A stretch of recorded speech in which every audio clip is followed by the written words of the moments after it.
میرے بھائی آج آپ دیکھ رہے ہیں یہ سنبل میں ہوا اور الزام مجھ پر لگایا جاتا ہے، اسد الدین اویسی تم یہ بول رہے ہیں، تم وہ بول رہے ہو، بار بار مجھے واٹس ایپ کے اوپر کبھی ایس ایم ایس کے ذریعے کبھی فلاں کے ذریعے دھمکی دی جاتی ہے۔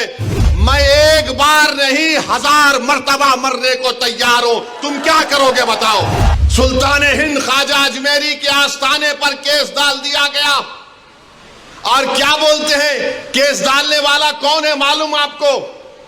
یہ میرے گھر کے پاس دلی میں آ کر میرے گھر کے اوپر جو نیم پلیٹ ہے اس کو توڑا، پتھر پھینکے گھر میں میرے، اور اس کے بعد میرے نیم پلیٹ پر کالک ڈال کر دھمکی دیا کہ اویسی تیرے کو دیکھ لیں گے۔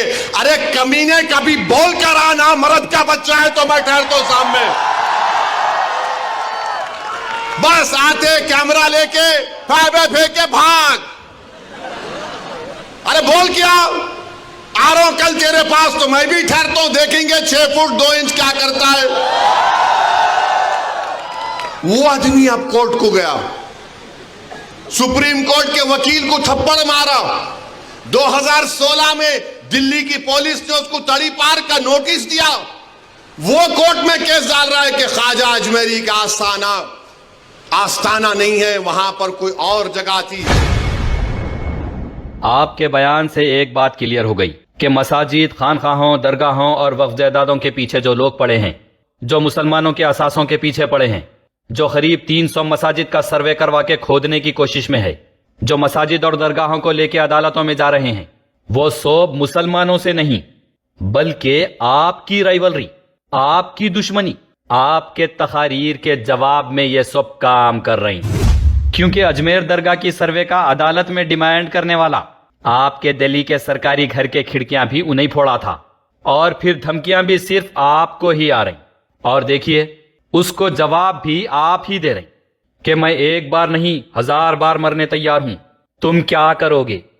تم کیا کرو گے پوچھ کے آپ خود ہی اسے چیلنج کر رہے ہیں۔ تو یہ مسلمانوں کی نہیں بلکہ آپ کی خود کی جگل بندی چل رہی ہے۔ اس سے پہلے بھی میرے گلے پہ چھری رکھے تو بھی میں نہیں بولتا ہوں بول کے آپ ہی چیلنج کیے تھے۔ تو یہ سارے معاملے آپ سے جڑے ہوئے ہیں۔ الحمدللہ، سبحان اللہ، ماشاءاللہ، نعرے تکبیر، اللہ اکبر۔ آپ داڑھی ٹوپی میں اپنے آپ کو مسلمانوں کا بول کے ریپریزنٹ کرتے، اس لیے بات مسلمانوں پہ آ جا رہی۔ آپ کی جگل بندی، آپ کے تقریروں اور آپ کے چیلنج کا بھگتان مسلمانوں کو بھگتنا پڑا۔ ہمارے بھارت دیش میں مسلمانوں کی سربلندی کے لیے، مسلمانوں کی رہبری اور امداد کے لیے کئی لوگ موجود ہیں، کئی آرگنائزیشنز کام کر رہے ہیں، لیکن آج تک ان میں سے کسی کو بھی دھمکی نہیں ملی۔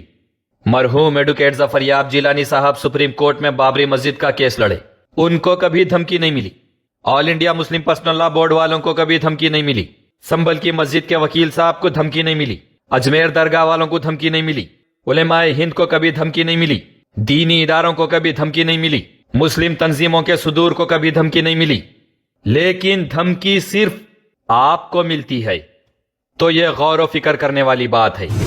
جو دین اور مسلمانوں کے لیے کام کر رہی، گراؤنڈ ورک کر رہی، عدالتوں میں لڑ رہی، بے قصور نوجوانوں کو جیلوں سے چھڑا رہی، دین کے ساتھ دنیا کا کام بھی کر رہی، تبلیغ کے ساتھ مسلمانوں کا بھی کام کر رہی، ان کو دھمکی نہیں مل رہی۔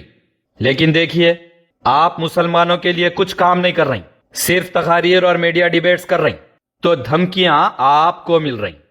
اس سے صاف ظاہر ہے کہ رائیولری مسلمانوں سے نہیں ہے بلکہ صرف آپ سے ہے۔ گلے پہ چھری کی تقریر سے لے کے مجھے مارو میں مرنے تیار ہوں کا بیان، لا الہ الا اللہ اور نعرے تکبیر کے ساتھ 15 منٹ کی چھیڑ چھاڑ، مزے میں کوئی کمپرومائز نہیں، اور دیوی دیوتاؤں کی بات، اور پھر ہر سال آپ کے دلی والے سرکاری گھر کے کھڑکیاں پھوڑ کے نیم پلیٹ پہ کالک ڈالنے کا معاملہ، یہ صرف آپ کے ساتھ ہوتا ہے۔ دیکھیے آپ خود بول رہے ہیں کہ اجمیر درگاہ کو کورٹ میں چیلنج کرنے والا اویسی تیرے کو دیکھ لیں گے کی دھمکی دیتا ہے، تو یہ بات صاف ہے کہ کسی کو مسلمانوں اور ان کے مذہب سے دشمنی نہیں ہے بلکہ صرف آپ سے ہے۔